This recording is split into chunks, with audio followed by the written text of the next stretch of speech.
My wife said, "If you can't handle my past, maybe you're not man enough for my present." I replied, "You're right about one thing." Then I handed her divorce papers I'd been preparing for weeks. She was stunned when she saw the date. I'd known about her lies long before this conversation. I, 36 male, had that conversation with my wife, 34, 3 days ago. The one where she finally showed me exactly who she is. But here's the thing. I'd been preparing for it for 5 weeks. Let me back up. We've been married for 3 years, together for 5. Met through mutual friends at a barbecue. She seemed perfect. Great job in pharmaceutical sales, close with her family, talked about wanting kids someday. We got engaged after a year, married after 2. Everything was fine until 6 months ago when a letter arrived at our house. Addressed to her, but with a different last name, not her maiden name either, a completely different name. I asked her about it casually. "Hey, got some mail for someone with your first name but different last name. You know them?" She barely glanced at it. "Oh, that's nothing. Junk mail. They mix up names all the time." Threw it away immediately. Weird, but okay. Then it kept happening. Court documents, collection agency letters, all with this other last name. Each time she had an excuse. Mistaken identity. Someone else with her name. No big deal. But I work in insurance. I know how to run background checks. So I did. Turns out my wife wasn't who she said she was. Not entirely. The different last name? From a previous marriage that she never mentioned, not once in 5 years. But it gets better. That marriage? Still legally active in another state. She never finalized the divorce. Just moved here and started using her maiden name again like nothing happened. The court documents? Her ex-husband was suing her for unpaid debt they'd accumulated together. About $40K worth. The collection letters? Medical bills from a surgery her ex had while they were married. Her name was on the paperwork as responsible party. I found all this out slowly, piece by piece, through public records and some help from a friend who's a paralegal. The deeper I dug, the worse it got.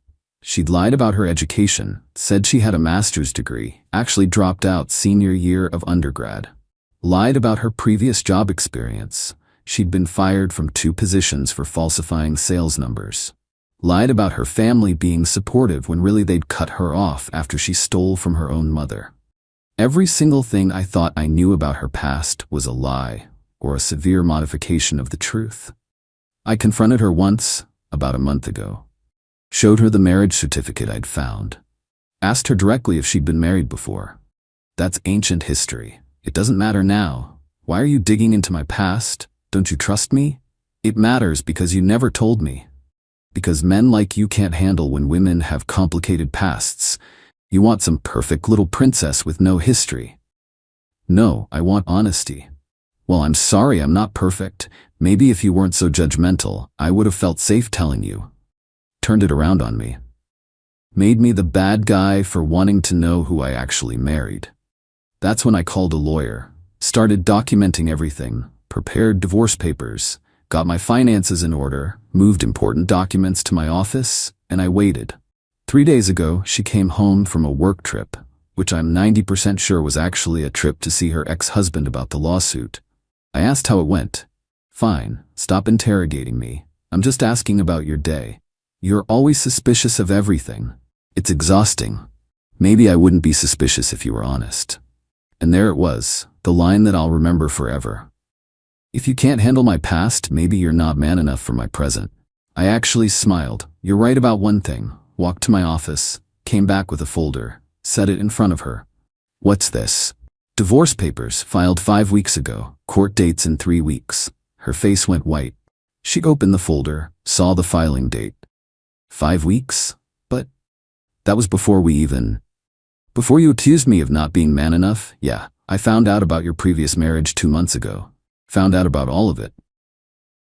You've been planning this the whole time? I've been preparing while giving you chances to come clean. You chose not to. This is insane. You can't just divorce me over my past. I'm divorcing you for lying, repeatedly, about everything.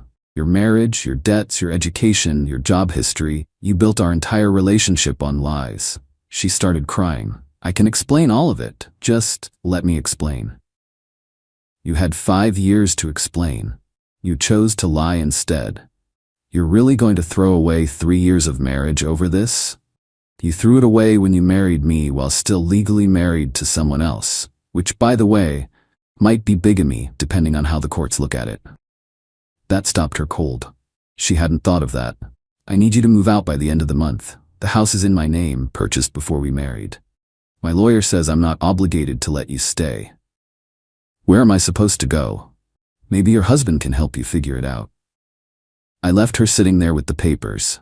Went to a hotel for the night. Haven't been back to the house yet, except to grab more clothes. My lawyer advised keeping distance until the court date. She's called 39 times, texted even more. I haven't answered. Everything goes through my lawyer now. The court date is in 18 days. I'm not backing down. Update 1, 1 week later.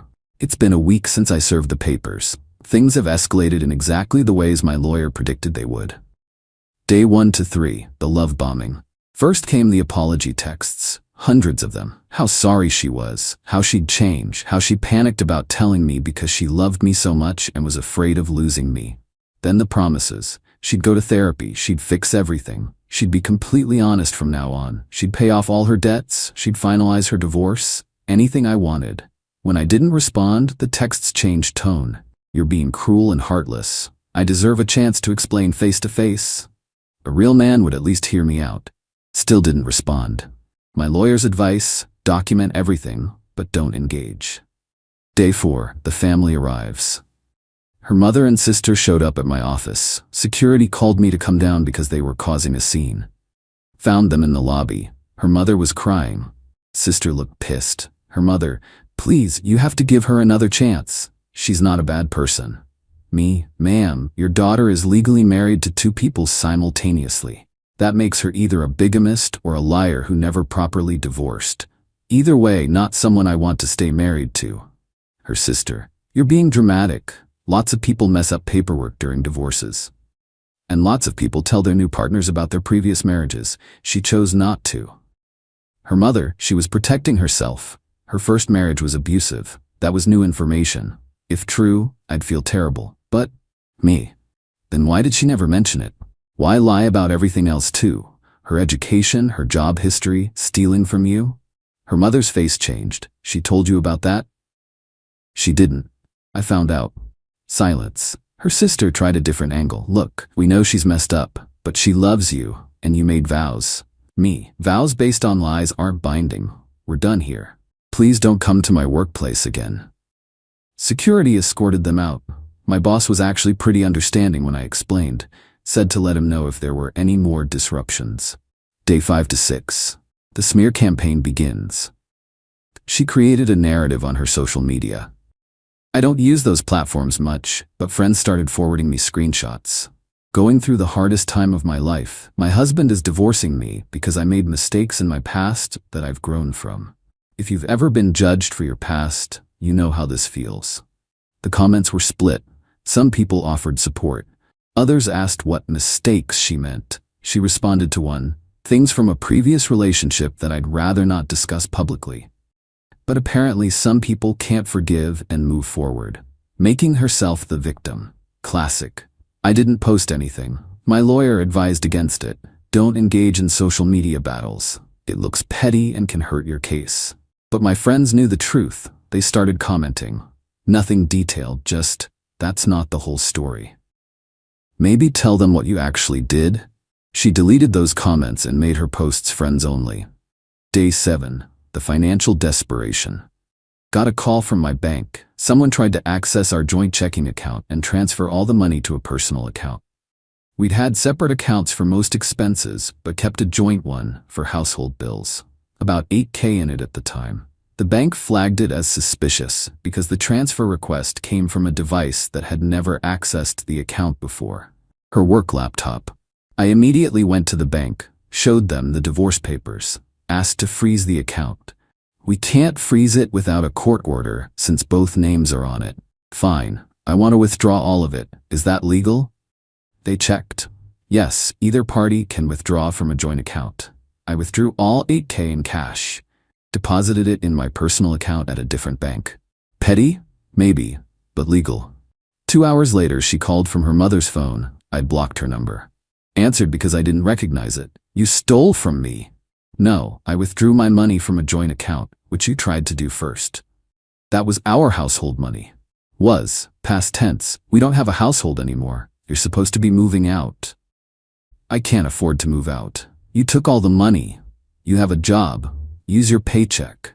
My paychecks are already garnished for the debts you're now judging me for. Interesting. So the debt collectors had found her. Me? Not my problem anymore. You should have been honest from the start. I'm going to tell everyone what you really are. A controlling, abusive asshole who abandons his wife when she needs him most. Feel free. I have documentation of everything you lied about, including the marriage certificate from your first wedding that you never mentioned. My lawyer's actually excited about that one. Hung up? Blocked that number too. Day 8. Today, the escalation. This morning, I got a call from my lawyer. My wife filed an emergency motion for temporary spousal support and exclusive use of the house. Her argument? I trapped her in a marriage, financially abused her by withdrawing the joint account money, and left her destitute without warning. My lawyer laughed when he read it to me. She's claiming you had no cause for divorce, and this was a malicious action. Wants $3,000 a month support plus the house. Can she get that? Unlikely. We have proof of her fraud and lies, but we need to respond formally. Court hearing is in a week. Great. So now I have 2 court dates to deal with. My lawyer's preparing our response. It'll include evidence of her previous marriage she failed to disclose, bigamy concerns, documentation of her false statements about education and employment, court records showing outstanding debts she never mentioned, timeline showing I gave her multiple opportunities to come clean, bank records proving she attempted to take the joint account first. This is actually going to help our case, my lawyer said. She's showing exactly the kind of behavior that justifies your divorce. The entitlement is off the charts. Meanwhile, she's apparently staying with her mother. Her sister keeps trying to contact me through LinkedIn, of all places. I've ignored those messages. Found out through a mutual friend that she's telling people I ambushed her with divorce papers out of nowhere, over minor issues from years ago. The friend asked me directly what happened. I gave her the basic truth. She was married before and never told me. Still legally married when we got married, also lied about most of her past. Friend's response? Holy crap. Yeah, that's grounds for divorce.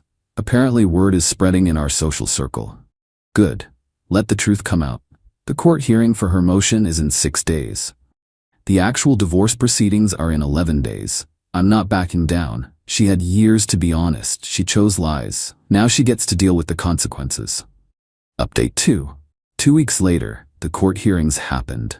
Both of them. And the entitlement has reached levels I didn't think were possible. Emergency motion hearing week 1. Showed up with my lawyer. She showed up with a legal aid attorney she'd apparently qualified for by claiming poverty.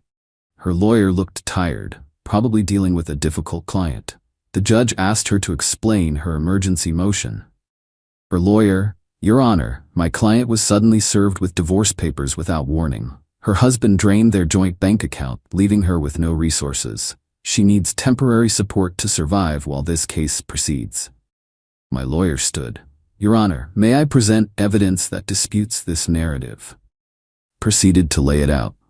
1. Bank records showing her attempt to drain the account first. 2. My text messages from a month prior confronting her about the previous marriage. 3. Her response messages calling me judgmental and saying I couldn't handle her past.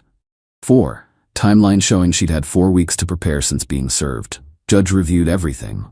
Looked at her. Ma'am, you attempted to empty the joint account before your husband did? She stammered.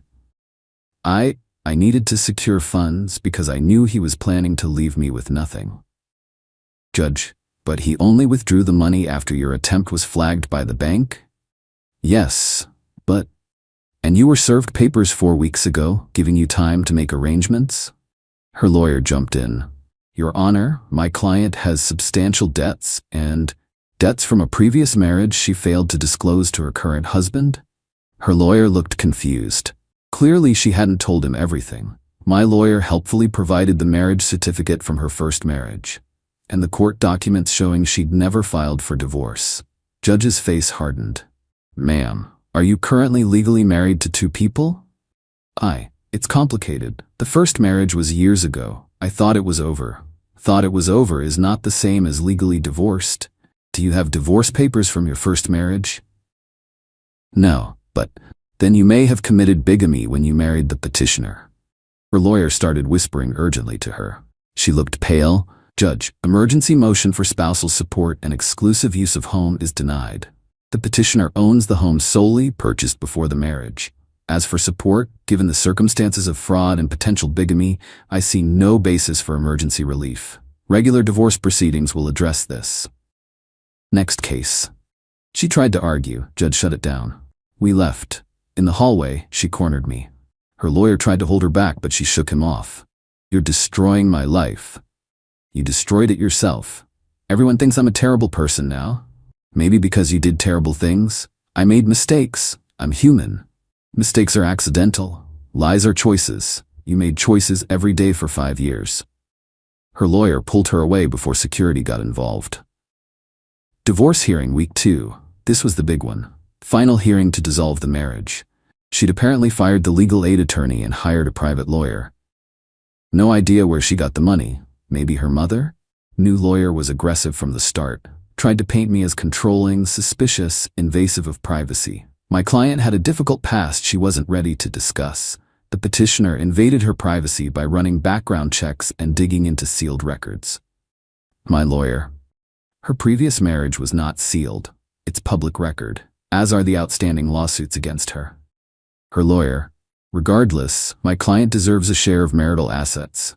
My lawyer presented our asset breakdown.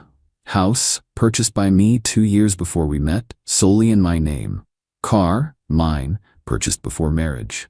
Car hers, leased in her name. Retirement accounts, mine was funded before and during marriage. Hers doesn't exist. Debt, none in my name. 40 cal plus in hers from previous marriage. Her lawyer tried to argue she should get half the house value. Judge asked for proof she'd contributed to the mortgage. She couldn't provide any. I paid the mortgage from my account. She paid for groceries and utilities from her account. Much smaller contributions. Then came the kicker. My lawyer brought up the bigamy issue. Your Honor, the respondent never legally terminated her first marriage before entering this one. Technically, this marriage may be void from the start. Her new lawyer's face fell. Your Honor, Is your client still legally married to her first husband? Silence. Judge, I'll take that as a yes. This complicates matters significantly. Long story short, the marriage was annulled rather than divorced. On grounds that she was already married when we wed, making our marriage legally invalid. She gets nothing, because the marriage never legally existed. I get everything I came in with because we were never actually married. Her lawyer tried to argue common law marriage. Judge shut it down. Not in this state. She broke down crying. This is insane. We were together for 5 years. Judge, you were together, yes, but you were married to someone else the entire time. That's your doing, not his. Annulment granted. Case closed. The aftermath. As we left the courthouse, she followed me to my car. Her mother and sister were with her. Her mother, you've ruined her. Are you happy? Me, I didn't ruin anything. She ruined it herself. Her sister. She's going to lose her job. The company found out about the bigamy thing. Not my problem, but that explained where she'd gotten money for the lawyer. Probably maxed out credit cards before the firing. My wife, ex-wife, never wife, just stared at me. I hope you're proud of yourself. I'm not proud. I'm just done being lied to. I loved you. You loved what I could give you. There's a difference. Her mother tried to guilt me. She has nowhere to go. You're really gonna let her be homeless? She has parents. She has a sister. That's more than some people have. Walked to my car.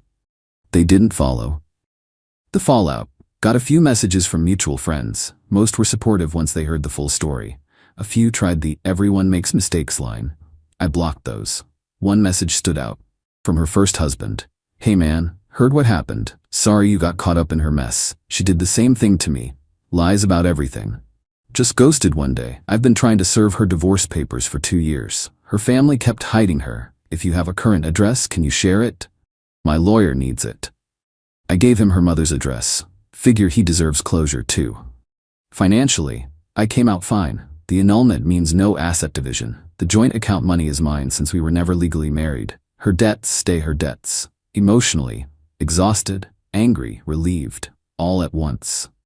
I trusted someone completely and found out everything was fake. That messes with your head. But at least it's over. Final update, 6 weeks post-annulment. It's been 6 weeks since the annulment. Time to close this chapter for real. The immediate aftermath. First 2 weeks were weird. Kept expecting her to show up or contact me. She didn't. Radio silence. Found out why through the grapevine. Her first husband successfully served her divorce papers at her mother's house. She finally had to deal with that mess. Also found out she lost her job. Not just because of the bigamy thing. Turns out the work trips were unauthorized absences. She'd been lying to her employer too. Pattern of behavior. Her family tried one last guilt trip. Her sister sent a long email about how I destroyed her sister's life and how I should help her get back on her feet. My response, your sister destroyed her own life with years of lies. I'm not responsible for the consequences of her choices. Don't contact me again. Blocked them all. Everywhere. The legal closure. Her first husband's divorce went through. Quick, uncontested. He got everything he wanted because she didn't even show up to court. Talked to him once on the phone. He thanked me for the address, said he'd been trying to move on but couldn't legally remarry until their divorce was final. She told me she'd filed the papers herself, he said. Guess that was another lie. Seems to be her specialty. You dodged a bullet, man. I wasted 7 years with her. I'm sorry you went through that. Yeah, well, at least we're both free now. Decent guy. Hope he finds someone honest. The financial reckoning. Remember those debt collectors sending letters to my house? They found out about the annulment. Tried to come after me anyway, claiming I might be liable for her debts. My lawyer sent them a very firm letter explaining that since the marriage was annulled, never valid, I had zero legal obligation to her debts. They backed off. She apparently filed for bankruptcy. Her sister let that slip in a final attempted guilt trip message before I blocked her. She had to file bankruptcy because you wouldn't help her. Not my circus. Not my monkeys. The social fallout. Our mutual friend group basically split. Some people took her side initially, believing her victim narrative. But as the truth came out, the bigamy, the lies, the job firing, most of them quietly distanced themselves from her. A few still think I'm heartless for not giving her another chance. I don't waste energy arguing with them. The people who matter, my actual friends from before her, have been solid. They never liked her anyway, turns out. One friend admitted, "Dude, we all thought she was shady. You seemed happy though, so we didn't say anything. Would have been nice to know earlier, but whatever." The emotional recovery. Not gonna lie, this screwed with my head. I spent weeks questioning my judgment. How did I miss all the red flags? Was I really that blind? Talked to a therapist about it. She said something that helped. Pathological liars are good at lying. That's what makes them pathological. You trusted your partner. That's normal. She exploited that trust. That's on her, not you. Still working through it. Trust issues are real now. But I'm also relieved, like I escaped something that would have eventually exploded worse. Imagine if we'd had kids. Imagine if I'd found out 5 years from now instead of now. The new normal. Sold the house. Too many bad memories. Bought a smaller condo closer to work. Fresh start. Adopted a dog. He's a good judge of character. If he doesn't like someone, I trust his instincts now. Back to my normal routine. Work, friends, hobbies. It's quiet, boring even. But boring is good after all that chaos. Not dating yet. Need more time. Maybe next year. My parents have been great. My dad said something that stuck with me. You handled this with class. Didn't trash her publicly. Didn't try to ruin her life beyond the natural consequences of her actions. You got out clean. That's all you can do. The final word. Someone asked me if I regret how I handled it. If I should have been more compassionate or given her a chance to explain? No. She had 5 years to explain. Multiple direct confrontations where she could have come clean. She chose lies every single time. The divorce papers, annulment papers, were prepared over 5 weeks because I wanted to be thorough. I wanted to give her time to maybe finally be honest. She didn't take it. When she said, "Maybe you're not man enough for my present," she accidentally told the truth. I'm not man enough to spend my life with someone who lies about everything. I'm not man enough to accept betrayal and fraud as just her past. And you know what? I'm okay with that. Some people called my approach cold or calculated. Maybe it was, but the alternative was letting emotion cloud my judgment and potentially getting screwed over worse. I protected myself. Legally, financially, emotionally. That's not being cold. That's being smart. To anyone reading this who's dealing with a partner who lies about major things, trust your gut. Document everything. Don't let them gaslight you into thinking you're overreacting. Lies about the past matter because they inform the present and the future. Someone who lies about being married before will lie about other things. Someone who hides debts will hide other problems. Someone who falsifies their education or job history will falsify other things. Patterns matter. I'm moving forward. She's dealing with the consequences of her choices. That's how it should be. And honestly, I'm doing okay. Better than okay, I'm free. That's all I ever wanted. My wife said I'm going on a business trip with my boss. Then I saw the couple's massage booking on her email. I replied, "Work hard." Then I called her boss's wife, forwarded the email, and wished her a happy anniversary. The screaming I heard through the phone when she called me back. I, 36 male, work as an urban planner for the city. It's a job about rules, long-term consequences, and seeing how one small change can affect an entire system. It's methodical. I like it. My wife, Alara, 34, is the opposite. She's all flash and momentum. She works in high-end commercial real estate development. We've been married for 7 years. It's been stable. Until about 6 months ago, when she got this new job with a shark-like developer named Alistair, 50-something. Lately, the distance has been palpable. Client dinners that run until 1 a.m., site visits on weekends. Her phone, once left casually on the counter, is now permanently screened down or in her purse. I'm a planner. I see the pattern. Last night she came home buzzing, kissed me on the cheek, which felt like a formality, and poured a huge glass of wine. "Babe, massive news," she said. "Alistair is taking me to the big coastal developers summit. It's huge, just me and him. If we land this, it's the new high-rise account. It's everything." "Wow," I said. "Just you and him?" "Don't be like that, Leo," she snapped, her good mood vanishing. "It's work. You know the thing I'm good at? It's 3 days. I leave Thursday." "Okay," I said. "Just congrats." I felt that cold, familiar knot. I'm not a don't be like that guy. I'm the guy who supports her. But this felt different. This morning she was in the shower getting ready to go to the office before her trip. Our shared family tablet was on the kitchen counter charging. I was just checking the weather. A notification popped up on the lock screen. An email from Serenity Spa and Resort. Subject: your booking confirmation. My heart didn't pound. It just stopped. My job is about details. I unlocked the tablet. Her personal email was still logged in. I opened it. It wasn't just a spa booking. It was an itinerary. "Dear Alara, we are thrilled to confirm your reservation for our couples retreat package." It listed the services: 90-minute aromatherapy deep tissue, private grotto soak, champagne and strawberries. And the guests, booked for Alistair and Alara. The blood drained from my face. I scrolled down. The date, Thursday, the day she leaves. I felt sick. But the planner in me took over. I needed more data. Alistair is a local big shot. His wife, Rowena, is a socialite on the board of every local charity. Her social media is public. It took me 30 seconds to find her Instagram. I scrolled back. Posts about fundraisers, new shoes, her awful little dogs.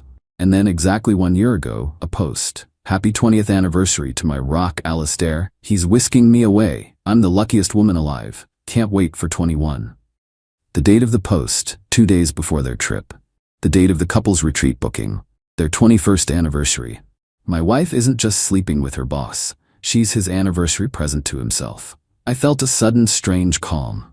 The hurt was there, deep and cold, but on the surface was just logic.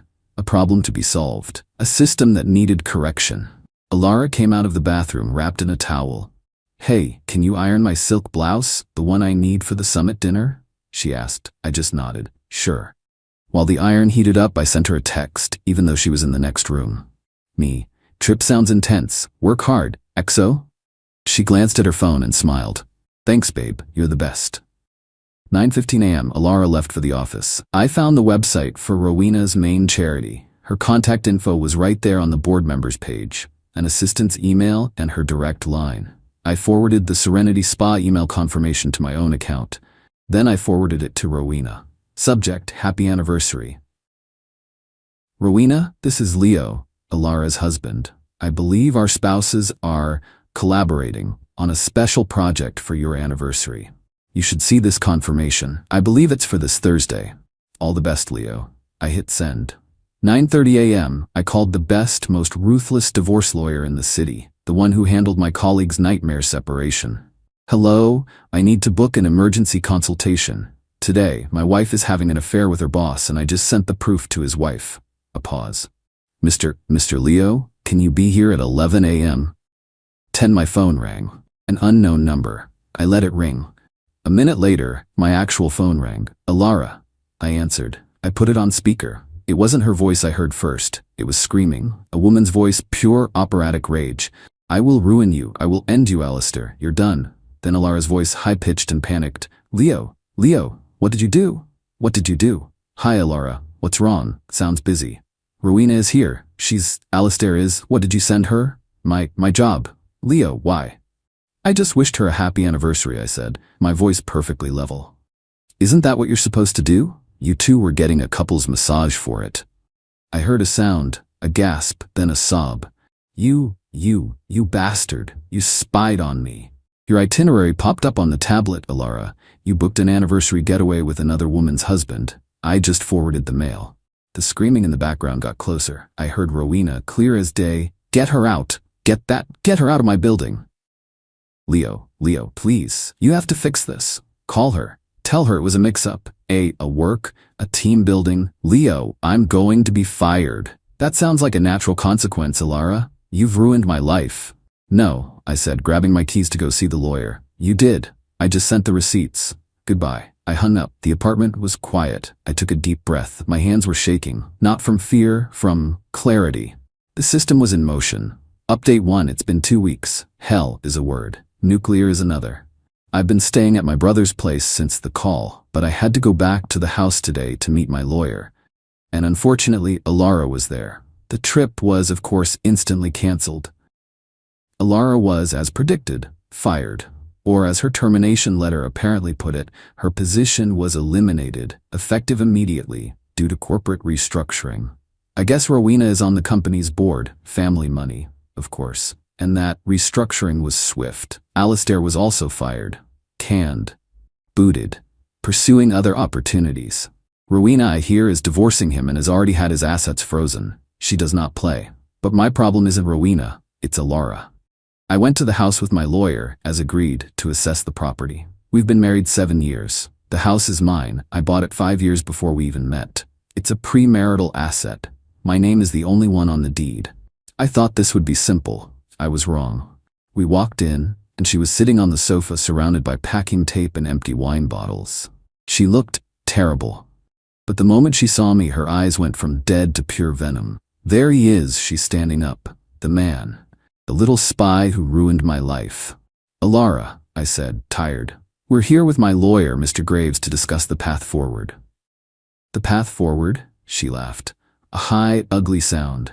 The path forward is you fixing this, Leo. You think you can just blow up my entire career, my life, and just walk away? Alara, you had an affair on his wife's anniversary. What did you think? I thought you were my husband, she shrieked. I thought you were supposed to support me. This was a mistake. A stupid mistake. Alistair, he's powerful. He promised me a partnership. Do you know what that means? We would have been set for life. Set. And you threw it all away for what? Your pathetic little pride? I was speechless. The entitlement. She wasn't sorry she did it. She was sorry she got caught. She was furious that I hadn't just, let her? You need to leave, Alara, I said. This is my house. You have 24 hours to get your things. This is where her lawyer must have coached her. Her entire demeanor changed. She smiled. A slow, cold, calculating smile. No, I don't think I will. Mr. Graves stepped forward. Miss Alara, the deed is solely in Mr. Leo's name. It is a premarital asset. You have no legal right to stay here. Oh, but I do, she said, tapping her temple. See, I may not be on the deed, but I paid for the entire kitchen and master bath remodel. $120,000 of my money, my inheritance actually. That's my equity. This house is just as much mine as it is his, so I'm not going anywhere until I get my half. Or until a judge makes me. My lawyer and I looked at each other. She was right. She'd used an inheritance she got 3 years ago to fund a massive renovation. That value is now commingled. This just went from a simple eviction to a protracted, ugly, expensive legal battle over occupancy. She knew she had me. So, path forward? She mocked. The path forward is you paying me, Leo. You either buy me out, or we sell the house and split it. Until then, I'm your roommate. She's dug in. She's in the guest room, but she's here, making my life a living hell. She blasts music. She accidentally leaves the stove on. She forgets to lock the door. It's hostile. And the entitlement has escalated. Her mother, Fiona, called me. Not once, 12 times. Leo, this is Fiona. You have to stop this.